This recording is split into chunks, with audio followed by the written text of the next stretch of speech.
Welcome once again to Heart of a Shepherd. Our study in the book of Genesis does conclude today with chapter 50. Now, the title, Blessed Providence, God meant it unto good. Would you open your Bible with me for this final devotional from the book of Genesis, chapter 50? Well, we read these words, and I quote, "When Jacob had made an end of commanding his sons, he gathered up his feet into the bed, yielded up the ghost, and was gathered unto his people." Now that was Genesis 49, verse 33.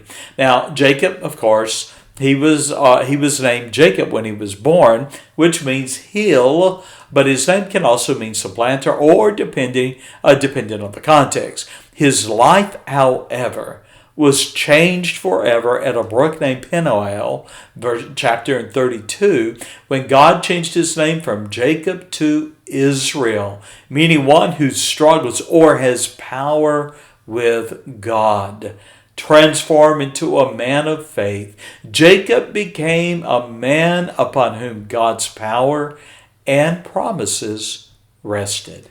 That brings us to chapter 50 and verses 1 through 6, where we have the arrangements for Jacob's funeral.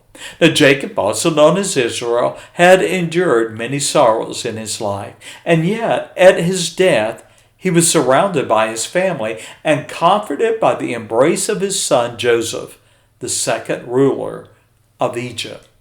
Now, following the embalming practice of the Egyptians, even the Egyptians, we read, mourned for Jacob, who was 70 days. That is, they mourned 70 days for this father of Joseph, who is the second ruler of Egypt. Joseph then requested and received Pharaoh's blessing for his father's body to be taken up to Canaan and buried in the ancestral tomb of his father Isaac and his grandfather Abraham. Now, Jacob's funeral procession and burial then are found here, verse 7 through 14. Imagine the funeral procession from Egypt, which made its way to Jacob's tomb in Canaan. His body, born in an Egyptian coffin, was escorted by, and I quote, all the servants of Pharaoh, the elders of his house, and all the elders of the land of Egypt, and all the house of Joseph and his brethren and his father's house, only their little ones and their flocks and their herds they left in the land of Goshen. So it's quite a caravan, quite a parade that led from Egypt back to Canaan. Well, the Canaanite people of the region observed the royal procession of mourners, and they named the place, and I hope I'm saying this right, Abel Mizraim, meaning of mourning or meadow of Egypt. Now, when this procession from Egypt, when they arrived at the tomb, the sons of Jacob buried their father, and we read in verse 14, and then they returned to Egypt.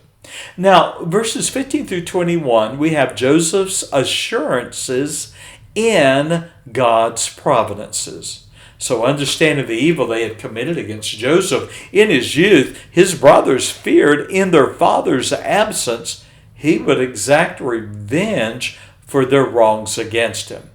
And yet, we read in verse 17, instead of revenge, however, Joseph wept. Though abused and rejected in his youth, Joseph looked past his trials with eyes of faith and rested in the providence of God. He assured his brothers, and he said in verse 19, "Fear not, for am I in the place of God?" Or in a way, "Why do you fear me? Am I God?" Verse 20, "But as for you, the brothers, ye thought evil against me," says Joseph, "but God meant it unto good, to bring to pass as it is this day, to save much people alive." And so Joseph comforted his brethren, and he said, and I quote, "Fear ye not, I will nourish you and your little ones." And we read in verse 21, "And he comforted them and spake kindly unto them." Well, we come to Joseph's death, verse 22 through 26. Now remember, he had been sold as a slave when he was 17, and Joseph lived the rest of his life in Egypt. Though a ruler in Egypt, his heart longed for the land God had promised his people. And so in death, he assured his brethren, and I quote, God will surely visit you and bring you out of this land, that is Egypt, unto the land which he sware to Abraham, to Isaac, and to Jacob. Verse 24.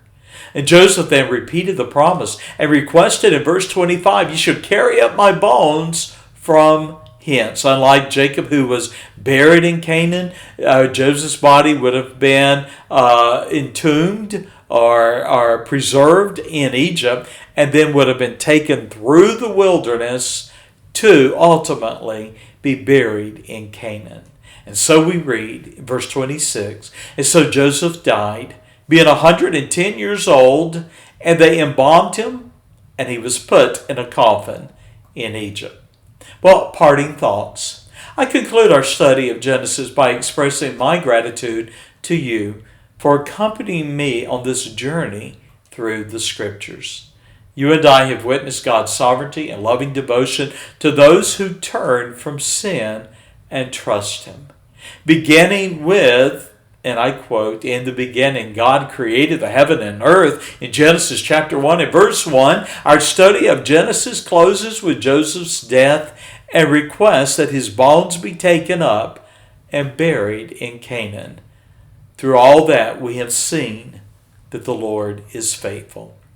Now, Joseph's confession to his brothers should resonate in the hearts of believers. For he said, ye thought it evil against me, but God meant it unto good. You see, God is sovereign.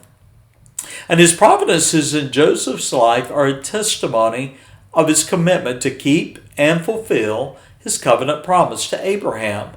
And that promise was that in him shall all families of the earth be blessed. Of course, that was fulfilled in Jesus Christ. When we read in John 3:16, God so loved the world that he gave his only begotten Son, we're reminded of God's promise to Abraham in Genesis chapter 12 and verse 3. Abraham, through you and your seed and your lineage will all the earth be blessed. And so it came to pass. Well, our study of Genesis concludes with this. But I do invite you, follow me as we continue in our study in the book of Exodus. That will follow the next day. God bless, and bye-bye.